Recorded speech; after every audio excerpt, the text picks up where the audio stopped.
भगवद गीता में भगवान श्री कृष्ण कहते हैं, मन का बेचैन होना उसका स्वभाव है। हमारे मन को लगता है कि अगर वह अलग अलग बातों के बारे में सोचता रहेगा तो हमें आने वाली हर मुश्किल और मुसीबत से बचा लेगा, पर ऐसा होता नहीं है। हम अपने जीवन का काफी अधिक समय सोच विचार करके परेशान होने में निकाल देते हैं। भगवान श्री कृष्ण कहते हैं कि मन का यह स्वभाव बदलना मुश्किल जरूर है, असंभव। अच्छा, अब आप एक बात बताइए, क्या आप कौए को कह सकते हैं कि वो काम बकाम की आवाज ना करे? या फिर क्या आप किसी मेंढक को कह सकते हैं कि वह पानी देखते ही ऊंची छलांग ना मारे? हमारे मन का भी कुछ ऐसा ही है। जीवन में कुछ भी होता है, अच्छा या बुरा, हमारा मन उस पर काम बकाम करने लगता है। काम बकाम से मेरा मतलब है चिंता करना, व्याकुल होना। कोई बुरी बात होती भी नहीं है और मन परेशानी की ऊंची ऊंची लपटें लेने लगता है। कभी कभी तो मुझे ऐसा लगता है कि हम में से कई लोग सिर्फ परेशान होने के लिए जीते हैं। सारी परेशानी, पीड़ा, दुविधा अक्सर हमारी मन की बनाई हुई कहानियां होती हैं। भगवान श्री कृष्ण हमें हमारे मन को शांत और स्थिर करने के लिए दो उपाय देते हैं।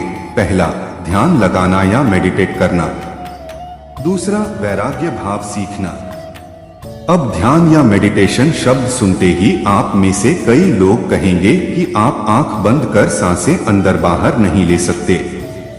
यहां हम सब गलती कर बैठते हैं। मेडिटेशन या ध्यान का मतलब सिर्फ आंख बंद कर बैठना नहीं होता। मेडिटेशन का मतलब होता है अपना पूरा ध्यान किसी चीज पर लगाना और उसे हटने नहीं देना। अगर आप रोटी बना रहे हैं तो सिर्फ उस बात पर ध्यान दीजिए। अगर आप पिक्चर देख रहे हैं तो अपना पूरा ध्यान पिक्चर पर लगाएं। यह मत सोचिए कि पिक्चर देखकर आप अपना कितना वक्त बर्बाद कर रहे हैं। जब आप जीवन के हर छोटे बड़े काम को पूरे ध्यान से करते हैं तो आपका जीवन ही एक मेडिटेशन बन जाता है। ऐसे जीवन में शांति, स्थिरता, वैराग्य भाव। दूसरा उपाय, वैराग्य का अर्थ यह नहीं कि आप सब कुछ छोड़कर जंगल में जाकर बैठ जाएं। वैराग्य का सच्चा अर्थ है कि आप जो काम कर रहे हैं उसका क्या नतीजा या रिजल्ट निकलेगा उसकी चिंता ना करें। जैसे अगर आपने कोई इंटरव्यू दिया, आप यह कर सकते हैं कि पूरे मन से तैयारी करें और अपना बेस्ट देकर आ जाएं। वह नौकरी मिलना या ना मिलना आपके हाथ में नहीं है। इस नतीजे के पीछे अलग अलग चीजें हैं जो आपके बिल्कुल कंट्रोल में नहीं। तो जिस चीज के बारे में आप कुछ कर नहीं सकते उसके बारे में चिंता भी ना करें। यही वैराग्य का सच्चा मतलब होता है।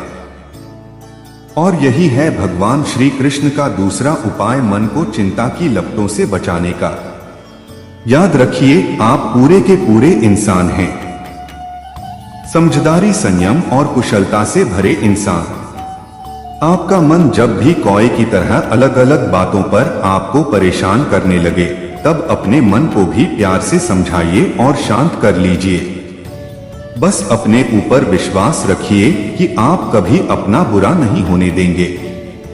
हंसा योगेंद्र।